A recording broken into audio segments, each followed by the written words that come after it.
sawit penyebab deforestasi. Wait a minute, sawit penyebab deforestasi. Saya tegas saja. Tidak. Sawit 1 hektar, dengan alang-alang 1 hektar. Mana yang lebih makan air? Ya tentu saja sawit. Terus apa hebatnya ngirit air alang-alang itu apa hebatnya? Oh, nggak menghasilkan apa-apa juga. Jadi jangan hanya melihat satu sisi, lihatlah sisi yang lain juga. Sekarang saatnya sawit, ya oke. Tapi ketika nanti nggak tahu kapan, sudah nggak menguntungkan lagi, memaksakan sawit ya nggak tepat juga. Orang akan cari yang lain, kan gitu Pak. Rekan sawit, kita akan ngobrol-ngobrol dengan seorang pakar ekonomi kehutanan dan ekonomi lingkungan dari sebuah universitas yang ternama di Indonesia, yaitu Institut Pertanian Bogor. Siapa beliau? Beliau adalah Profesor Dr. Sudarsono. Pak, apa kabar Pak? Baik, selamat datang nih. Waduh, terima kasih. Hujan terus Bogor nih Pak ya? Siap. Hujan, tapi kita tetap semangat. Melimpah airnya. Iya. Pak, ngomong-ngomong tentang alam nih Pak. Kenapa itu alam itu seolah-olah mengatakan bahwa sawit itu tidak bersahabat dengan alam. Seolah-olah begitu Pak. Jadi banyak bahkan yang mengatakan bahwa sawit merusak alam. Well, satu hal yang pasti kan, sawit itu kan memang diciptakan oleh alam juga. Jadi kalau bilang sawit itu nggak bersahabat dengan alam, lo yang bikin sawit emang siapa gitu? Kan memang unsur dari alam gitu loh. Udah jangan menggunakan istilah yang aneh-aneh, sawit tidak bersahabat dengan. Justru yang tidak bersahabat itu seringkali tidak bersahabat dengan alam meskipun bagian dari alam kan manusia. Kalau sawit itu kan tergantung manusianya, kan gitu. Jadi sawit itu aslinya dari hutan di Afrika sana, kan gitu kan, dibawa ke sini. Ini yang harus kita syukuri. Negara kita itu di tropis, curah hujannya banyak, suhunya hangat, itu favorable untuk banyak jenis tanaman. Termasuk sawit. Meskipun sawit itu aslinya bukan dari kita. Karet itu juga bukan dari kita, begitu ditumbuhkan di kita, bisa. Ini negara yang bisa cocok untuk banyak hal gitu loh Pak. Jadi sawit sendiri nggak salah ya Pak? Ya nggak salah. Makanya saya bilang kalau ada orang mengatakan, sawit penyebab deforestasi. Wait a minute, sawit penyebab deforestasi. Saya tegas saja. Tidak. Di belakang sawit itu adalah manusia.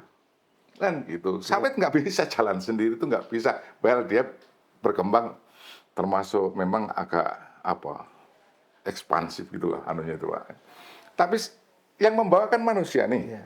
Manusia. Loh, kenapa kok manusia memilih sawit dan mengembangkan?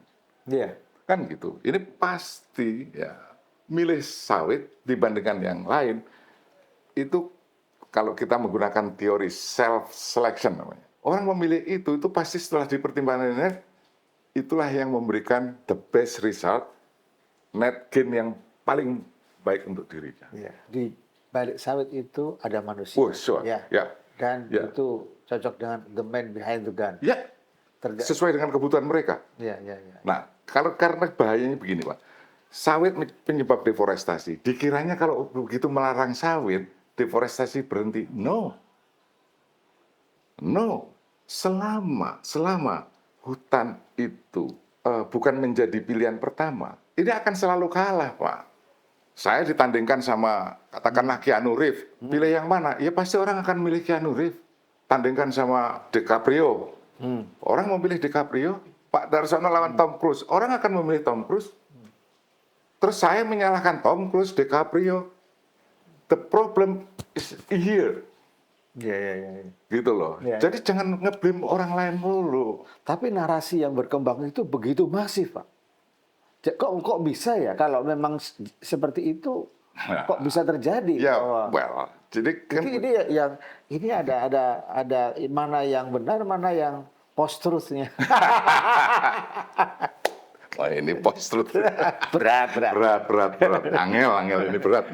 Jadi begini, ini kan sebetulnya orang yang benar-benar tahu itu nggak banyak juga sebenarnya. Yang banyak itu adalah orang yang tidak tahu apa itu sawit, ya seperti apa itu banyak orang yang nggak tahu sebenarnya. Bahkan dia nggak sadar bahwa sehari-hari itu dia menggunakan produk yang berbahan baku sawit. Nggak sadar dia pakai lipstik, terus kemudian demo anti sawit, padahal lipstiknya dari sawit. Kan seperti itu. Dan kemarin minyak goreng, baru satu unsur aja Pak, minyak goreng. Itu sudah ributnya segitu. Kalau sawit itu mau dihilangkan, ya sawit masih ada aja, harga berapa waktu itu, 14.000 berapa. Itu ada sudah ribut. Kalau sekarang nggak ada, itu minyak goreng itu mau jadi berapa? Ributnya kayak apa negeri ini? Iya, iya. Nah, ini banyak orang yang ignorance lah dalam hal itu ya Pak ya. Tapi juga ada orang yang tahu, tetapi dia harus ngomong anti sawit supaya dapat makan. Ini yang bahkan menulis paper sekedar untuk, yes, kalau saya nggak menulis kayak begini, Ya nggak dapat duit. nggak dapat duit. Dan itu ada yang kayak begitu gitu loh. Nah, kalau bagi saya ini pilihan-pilihan aja gitu loh, Pak. Sawit, orang memilih sawit, why? Lebih mensejahterakan. Oke, go ahead. Bahkan kalau skala nasional Pak ya, sekarang mana yang lebih menyejahterakan, memakmurkan rakyat, itulah yang dipilih. Terus kemudian pertanyaannya, yang memakmurkan itu yang seperti apa? Itu sudah ada itu sebetulnya apa yang disebut sebesar-besar kemakmuran rakyat itu di keputusan Mahkamah Konstitusi itu ada 4 hal. Salah satunya itu yang saya ingat nomor 3, hargailah pilihan rakyat itu ikut menentukan apa yang harus dilakukan. Itu Pak. Nah sekarang kalau rakyat itu memilih sawit, ya pasti sudah ditimbang-timbang lah. Ini yang paling lebih menyejahterakan bagi saya sekarang. Ya kita hormati. Saya tidak harus orang itu sawit atau apa. Monggo silakan pilihlah. Ya. Nanti kalau Pak saya mau berusaha di hutan saja, ya silakan kita hormati. Jadi kalau gitu narasi sawit yang seringkali bernuansa hitam ini itu bisa jadi karena keterbatasan pengetahuan. Satu, itu keterbatasan pengetahuan. Ini konsumennya itu terbatas. Tapi yang mengenerate ini siapa yang menjerit isu itu? Ini kan perlu kita tahu juga. Di belakang ini siapa sih yang mengenerate isu itu? Ya. Kan bisa jadi sebetulnya soal politik dagang sebetulnya Iya. Pak. Konon kabarnya begini. Nah, itu dia. Konon kabarnya bahwa kesalahan sawit itu karena salah satunya karena nggak hidup di Eropa sama Amerika. Nah, di situ. Wah, ini nyatanya kan begitu kan Pak. Nyatanya sawit itu adalah tumbuhan yang mempunyai produktivitas menghasilkan minyak nabati tertinggi dan nggak bisa tumbuh di negara mereka, di tempat mereka. Mereka dapat minyak nabati itu kan dari rapeseed, dari sunflowers, dari kayak gitu-gitu kan Pak, dari soybean. Nah ini dibandingkan dengan sawit, ini kan produktivitas sawit itu bisa 5 atau sampai 10 kali lipat. Ya tentu saja mereka kalah dong bersaing dengan itu. Kita sekali nanam 25 tahun baru nanam lagi kan. Mereka kan setiap tahun harus kayak gitu. Harus mengaduk-aduk tanah. Dari situ aja udah kelihatan sebetulnya soal lingkungan sawit jauh lebih bagus dari sumber minyak nabati mereka. Nah, sehingga ujung-ujungnya adalah mereka kalah bersaing dalam perdagangan minyak nabati. Ada kepentingan di sini. Wajar mereka membela kepentingannya itu wajar. Tapi kan mereka untuk mencoba menutupi bahwa kekalahan mereka di soal efisiensi minyak nabati ini kan mereka coba tutupi dengan isu yang lain, lingkungan misalnya. Terus kemudian membuat aturan-aturan yang sebetulnya mendiskriminasi sawit. Iya. Itu yang terjadi kan? Iya. Ya memang sebetulnya itu gitu loh. Kalau mereka menang, mereka pasti akan kita harus free trade segala macam kayak gitu loh Pak. Tapi begitu mereka kalah macam-macam itu. Ada yang bilang juga bahwa ini karena sawit itu katanya monokultur. Kemudian dia bukan pohon itu. Ya, Apa pula ini? ya gitu Pak. Jadi soal monokultur Pak ya, soal monokultur. Ketika ada kawasan hutan lah di sini. Dulu ada rumput, monokultur juga.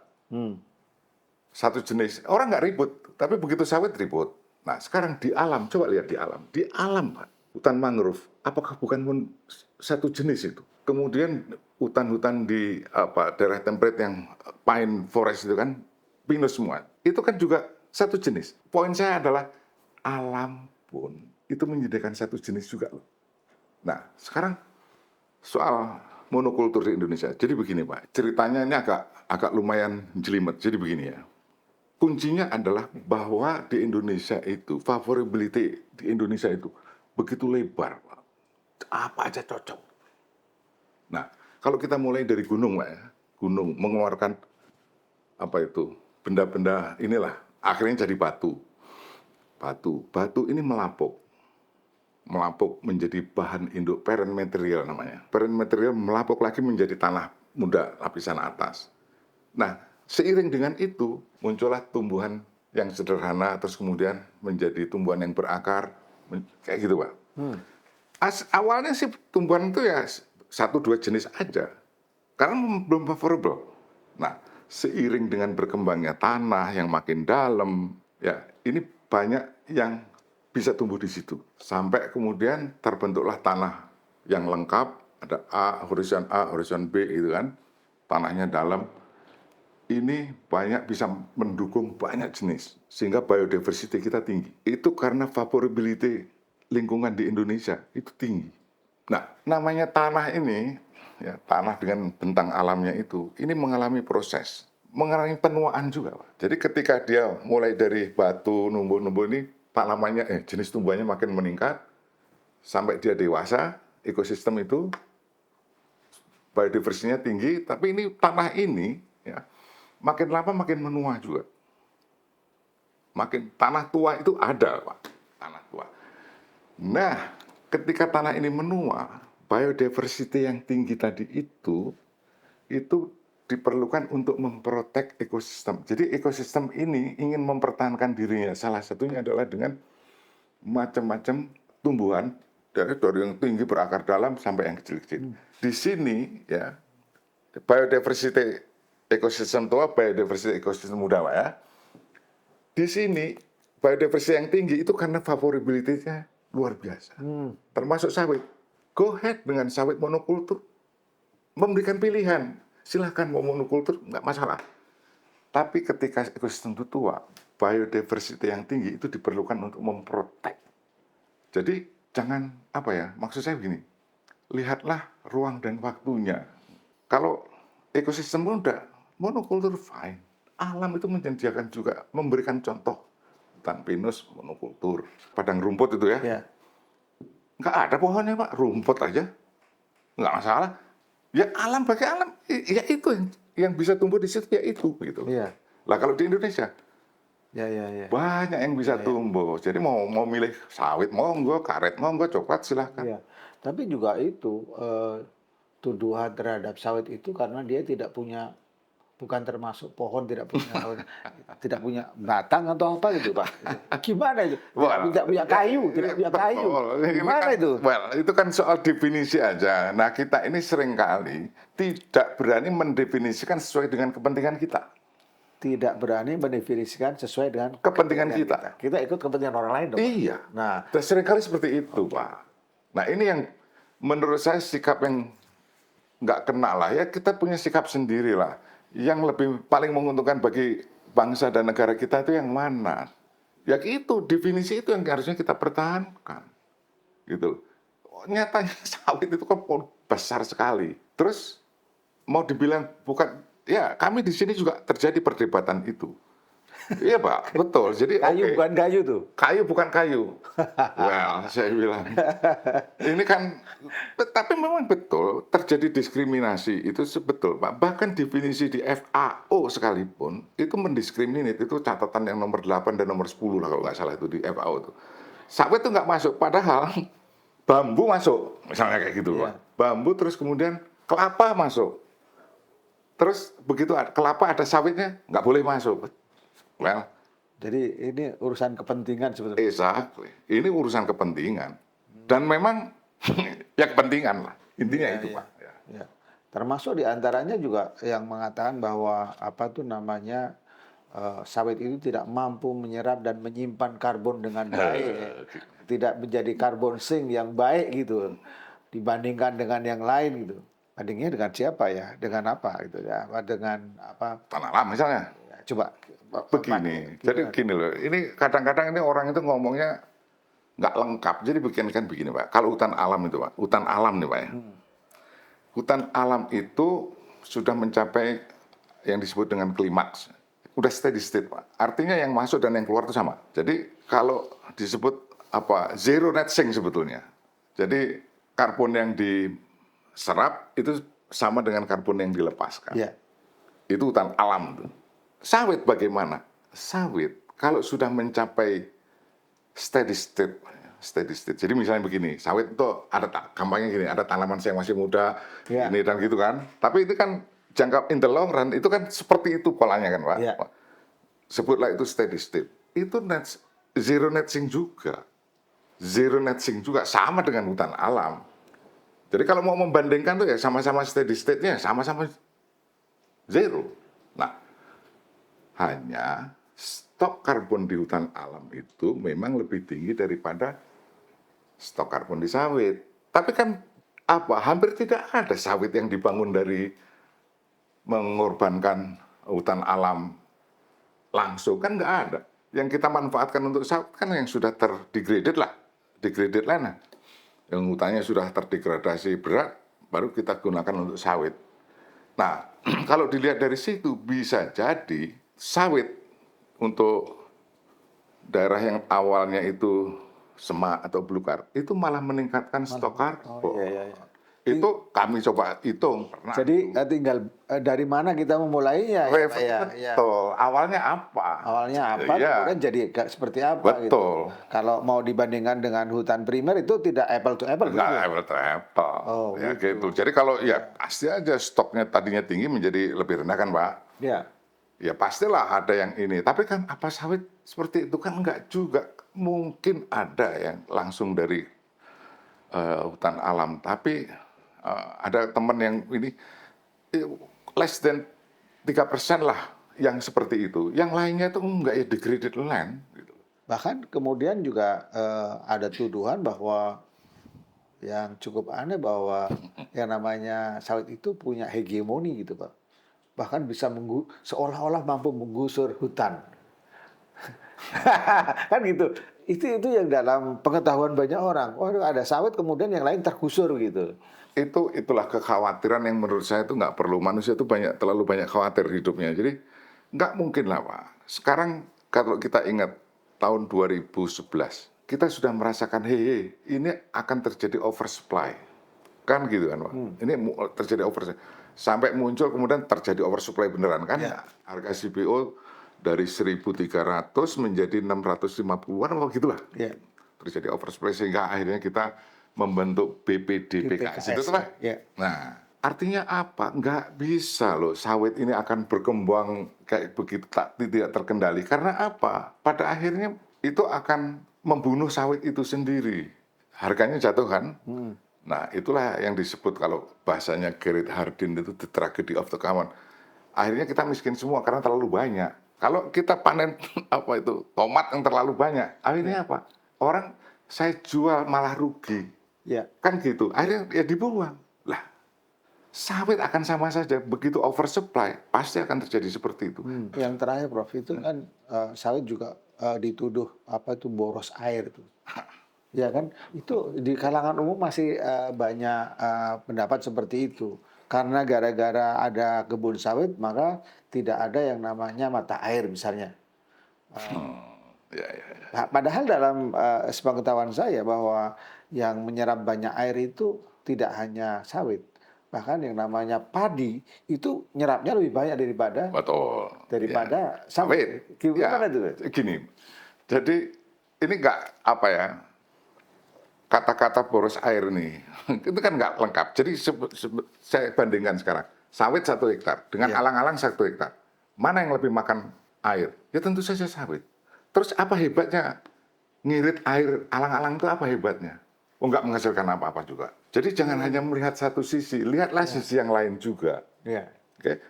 Apa yang bisa dihasilkan dari sawit? Kalau memang betul boros air, saya belum pernah melihat daerah kekeringan karena sawit. Karena apa? Sawit itu ya bagus tumbuhnya itu di ketinggian 400 meter ke bawah. Sumber air itu biasanya adanya di atas itu. Hmm. Jadi nggak ada itu ceritanya. Mungkin memang betul, mungkin ya sawit itu mengkonsumsi air lebih banyak. Tapi apa yang dihasilkan oleh sawit?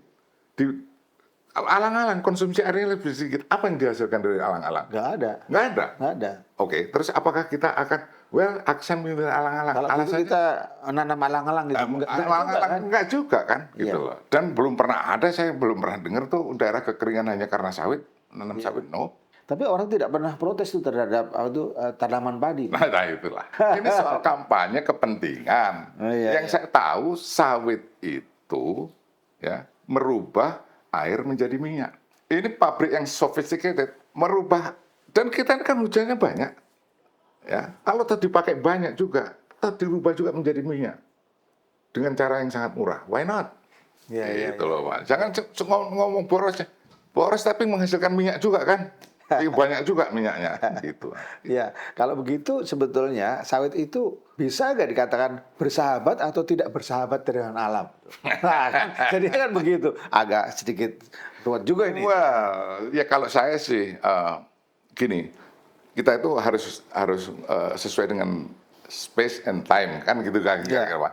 Kalau ditempatkan pada tempat yang tepat, ya dia bersahabat. Tapi kalau sawit itu ditempatkan pada ketinggian 600 meter misalnya, hasilnya kecil, merusak macam-macam, ya nggak bersahabat. Ya. Ya, jadi malah kita tempatkanlah pada tempat yang tepat. Sekarang saatnya sawit, ya oke. Tapi ketika nanti nggak tahu kapan, sudah nggak menguntungkan lagi, memaksakan sawit ya nggak tepat juga. Orang akan cari yang lain kan gitu, Pak. Jadi sekarang ini kesempatan kita untuk makmur dari sawit. Go, kan gitu. Nah, sekarang kalau dulu pernah kita makmur dari karet misalnya. Kalau sekarang memaksakan karet, kan nggak Nggak tepat.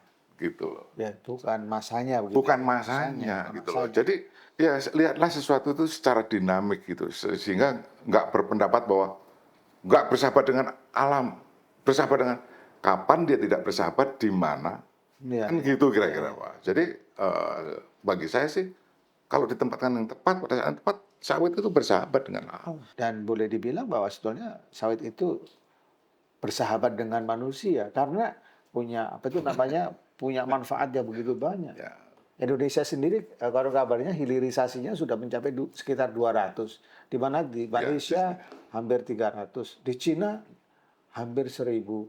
ya. Kemudian dari sisi devisa kita mendapatkan devisa yang begitu besar. Ya. Kita nggak bisa membayangkan Indonesia tanpa sawit, tuh, Pak. Ya, nyatanya begitu kan, Pak. Saya beberapa lihat di beberapa tempat ya, Pak. Jadi kalau dulu ya, Pak, dulu zaman tahun 80-an 90-an itu tempat itu berkembang karena perusahaan-perusahaan HPH. Sekarang itu sawit. Kalau nggak ada sawit, nggak ada itu kegiatan di situ. Dan sekarang itu banyak timbul hotelnya. Apa ini anunya? Sawit, Pak. Kalau nggak tambang. Ya artinya memang ini menggerakkan ekonomi. Bahkan di pedesaan loh, Pak. Ini. Karena ingat loh, industri sawit itu, nah ini dahsyatnya sawit. Itu diikuti oleh semua lapisan masyarakat. Oke, bandingkan sekarang dengan industri yang paling gampang, yang dekat, industri pulp. Iya. Siapa yang partisipasi di industri pulp? Rakyat nggak ada, Pak. Sawit itu rakyat yang mulai dari yang setengah hektar sampai yang 10 hektar sampai ada. Ini nih sesuatu loh. Kalau itu sampai sawit ini terganggu, itu banyak loh rakyat yang di bawah itu yang menderita. Yang paling jelas saja, Pak, itu membandingkan sawit, industri sawit dari hulu ke hilir dengan industri batubara misalnya, Pak. Lah kalau batu bara itu kan ngeruk, Iya. lempar, selesai. Lah justru ini karena ini sawit ini dari hulu ke hilir, di hulunya saja melibatkan banyak orang yang yang petani kecil Pak ya, sampai ke hilirnya makin banyak lagi. Ini loh sebetulnya jenis tanaman yang paling berpotensi untuk memakmurkan rakyat sebetulnya. Coba bandingkan betul-betul bandingkan ya dengan industri pulp. Pulp, ya. Industri pulp itu siapa yang partisipasi di situ? Nggak ada, Pak. Korporasi. That's it.